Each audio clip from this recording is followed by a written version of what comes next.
दुपारचे 12:59 होत आहेत। नमस्कार, मी रेश्मा साळुंखे। दुपारच्या बातम्यांमध्ये आपल्या सगळ्यांचं स्वागत। बुलेटिनच्या सुरुवातीलाच एक महत्त्वाची बातमी।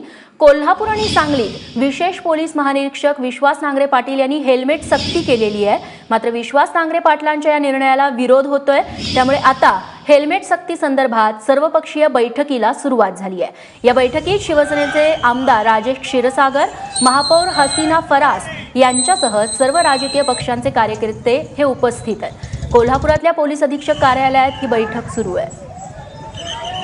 रणजित माजगावकर आमचे प्रतिनिधी कोल्हापूरहून आता आपल्यासोबत आहेत। रणजित, या बैठकीत नेमक्या काय घडामोडी घडतायत? या सर्वपक्षीय नेत्यांचं नेमकं काय म्हणणं आहे हेल्मेट सक्ती विरोधात? खरं तर कोल्हापूरमध्ये साधारण 2 महिन्यांपासून कोल्हापूर जिल्ह्यामध्ये हेल्मेट सक्ती करणार यासाठी विश्वास नांगरे पाटील यांनी तयारी केली होती। कोल्हापूर, सांगली, सातारा, सोलापूर आणि पुणे ग्रामीण या 5 विभागामध्ये खऱ्या अर्थानं हेल्मेट सक्तीसाठी ही तयारी झाली होती। गेल्या महिन्यांपासून कोल्हापूर शहर जिल्ह्याचा जो परिसर आहे किंवा हायवेचा जो परिसर आहे या परिसरामध्ये हेल्मेट सक्ती चालू होती आणि वाहन चालकांकडून 500 रुपयांचा दंड देखील वसूल करण्यात येत होता। गेल्या 8 दिवसांपासून पुन्हा एक प्रेस कॉन्फरन्स घेऊन पत्र काढून पोलिसांनी जाहीर केलं की 15 तारखेपासून कोल्हापुरामध्ये शहरांतर्गत हेल्मेट सक्ती होणार।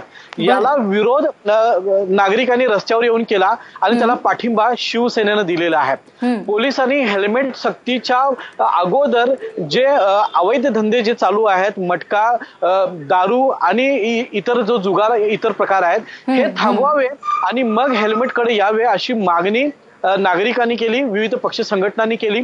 त्यामुळं आज SP ऑफिसमध्ये आता एक मोठी बैठक सुरू झालेली आहे। या बैठकीमध्ये कोल्हापूर जिल्ह्यातले सर्व राजकीय पक्ष जे आहेत यांचे प्रमुख पदाधिकारी, कार्यकर्ते आणि सामान्य कोल्हापूरकर हे या बैठकीला जमलेले आहेत। बैठक सुरुवात झालेली आहे। मात्र बैठकीच्या सुरुवातीलाच न्यूरोसर्जन प्रभू डॉक्टर संतोष प्रभू यांचं एक अर्ध्या तासाचं प्रेझेंटेशन होतं। या प्रेझेंटेशनची SP ने घोषणा केल्यानंतर सुरुवातीला त्यांना विरोध करण्यात आला। प्रेझेंटेशन नंतर द्या, पहिला आपण चर्चा करू असं म्हटल्यानंतर पोलिसांनी सर्व कोल्हापूरकरांना, राजकीय पक्षांना विनंती केली की तुम्ही हे पहिलं प्रेझेंटेशन बघा, मग आपण बैठकीला सुरुवात करू। त्यामुळे आता सर्वजण प्रेझेंटेशन बघतायत।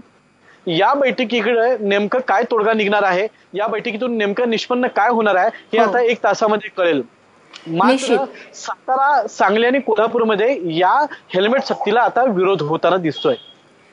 निश्चित रणजित, तू या बैठकीकडे नजर ठेवून राहा। तुर्तास धन्यवाद तू दिलेल्या माहितीबद्दल।